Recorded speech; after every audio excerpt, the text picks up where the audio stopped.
بسم اللہ الرحمن الرحیم۔ رسول اللہ صلی اللہ علیہ وسلم نے فرمایا، بندے کی دعا قبول ہوتی ہے جب تک کہ وہ جلدی نہ کرے کہ کہنے لگے کہ میں نے دعا کی تھی اور میری دعا قبول نہیں ہوئی۔ نبی کریم صلی اللہ علیہ وسلم نے اپنے ہاتھ اتنے اٹھائے کہ میں نے آپ کے بغلوں کی سفیدی دیکھی۔ نبی کریم صلی اللہ علیہ وسلم پریشانی کے وقت یہ دعا کرتے تھے، اللہ کے سوا کوئی معبود نہیں جو بہت عظمت والا ہے اور بردبار ہے۔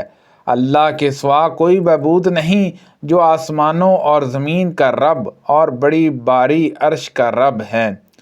رسول کریم صلی اللہ علیہ وسلم حالت پریشانی میں یہ دعا کیا کرتے تھے، اللہ صاحب عظمت اور بردبار کے سوا کوئی معبود نہیں، اللہ کے سوا کوئی معبود نہیں جو عرش عظیم کا رب ہے، اللہ کے سوا کوئی معبود نہیں جو آسمانوں اور زمینوں کا رب ہے اور عرش کریم کا رب ہے۔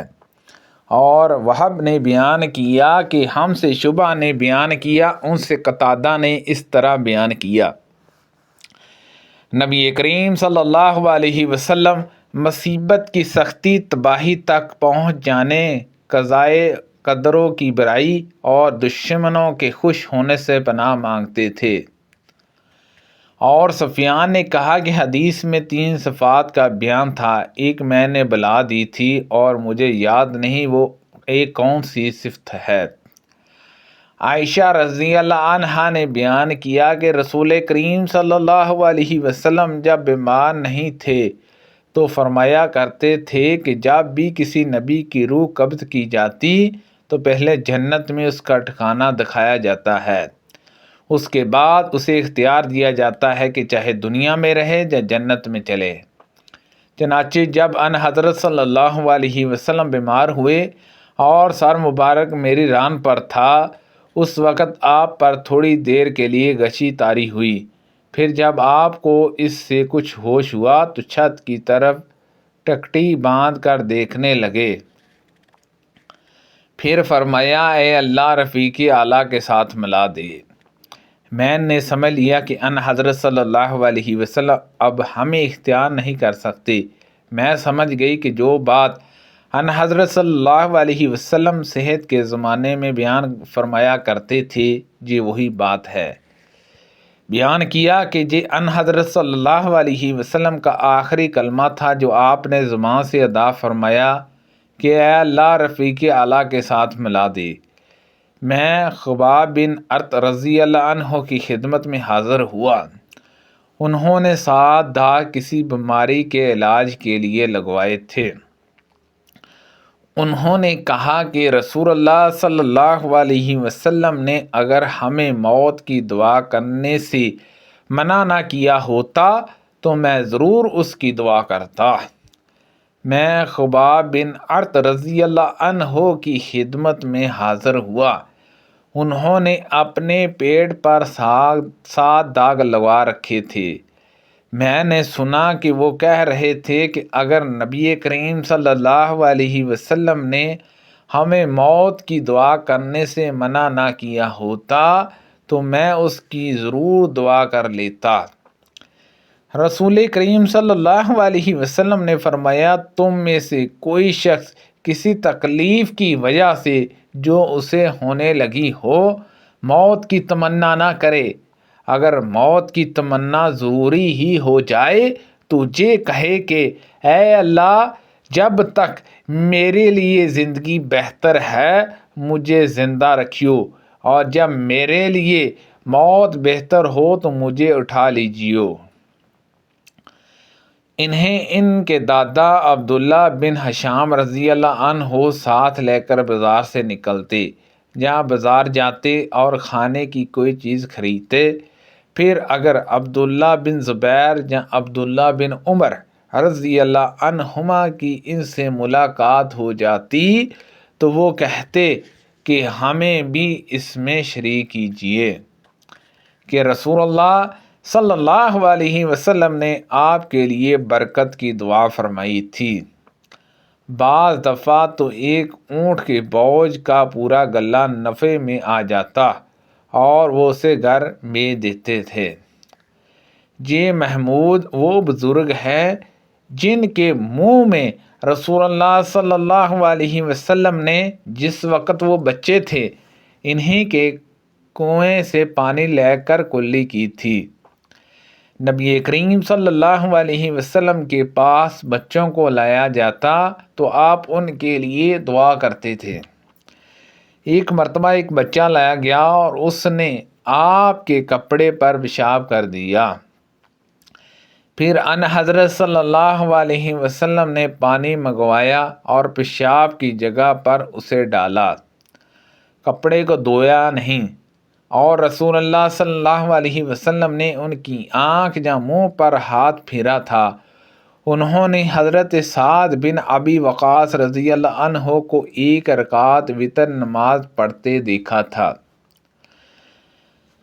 میں تمہیں ایک تحفہ نہ دوں، یعنی ایک عمدہ حدیث نہ سناؤں؟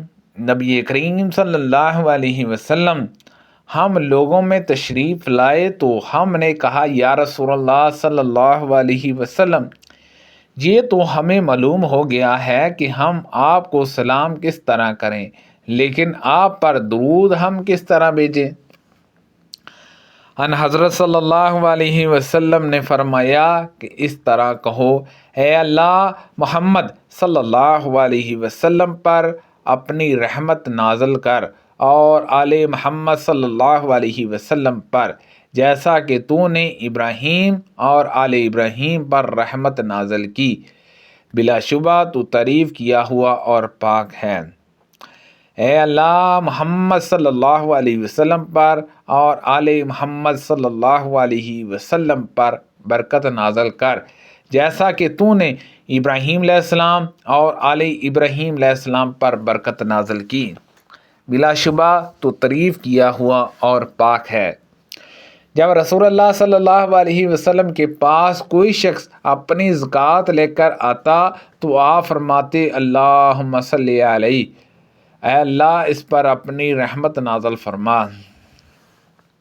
میرے والد بھی اپنی زکوٰۃ لے کر آئے تو ان حضرت صلی اللہ علیہ وسلم نے فرمایا کہ اللہ آل ابی اوفی پر اپنی رحمت نازل فرما۔ انہوں نے نبی کریم صلی اللہ علیہ وسلم سے سنا، ان حضرت صلی اللہ علیہ وسلم نے فرمایا کہ اللہ میں نے جس مومن کو بھی برا بلا کہا ہو تو اس کے لیے اسے قیامت کے دن اپنی قربت کا ذریعہ بنا دے۔ صحابہ نے رسول اللہ صلی اللہ علیہ وسلم سے سوالات کیے اور جب بہت زیادہ کیے تو ان حضرت صلی اللہ علیہ وسلم کو ناگواری ہوئی۔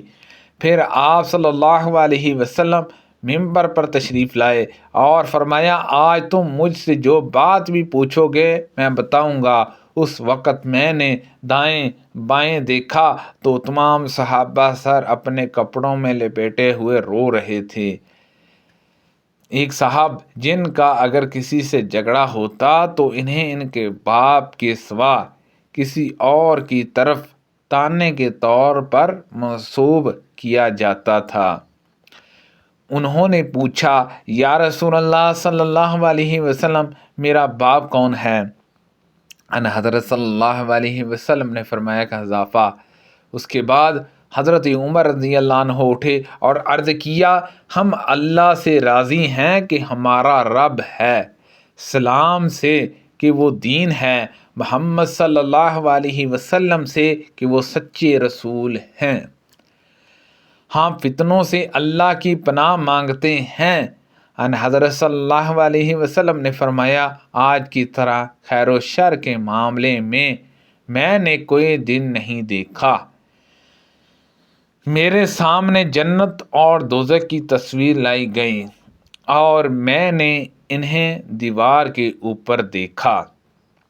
قتادہ اس حدیث کو بیان کرتے وقت سورۃ مائدہ کی اس آیت کا ذکر کیا کرتے تھے، اے ایمان والو ایسی چیزوں کے متعلق نہ سوال کرو کہ اگر تمہارے سامنے ان کا جواب ظاہر ہو جائے تو تم ان کو برا لگے۔ سبحان اللہ عز و جل۔ اللہ پاک سے دعا ہے کہ اللہ پاک ان حدیثوں پر عمل کرنے کی توفیق عطا فرمائے۔ اللہ پاک ہم سب کو صحت و تندرستی عطا فرمائے۔ کو پڑھنے میں غلطی کوتاہی ہو گئی ہو اللہ پاک معاف فرمائے۔ صدقہ جاریہ سے زیادہ لوگوں تک شیئر کیجیے۔ آمین بجاہ النبی الامین صلی اللہ علیہ وسلم۔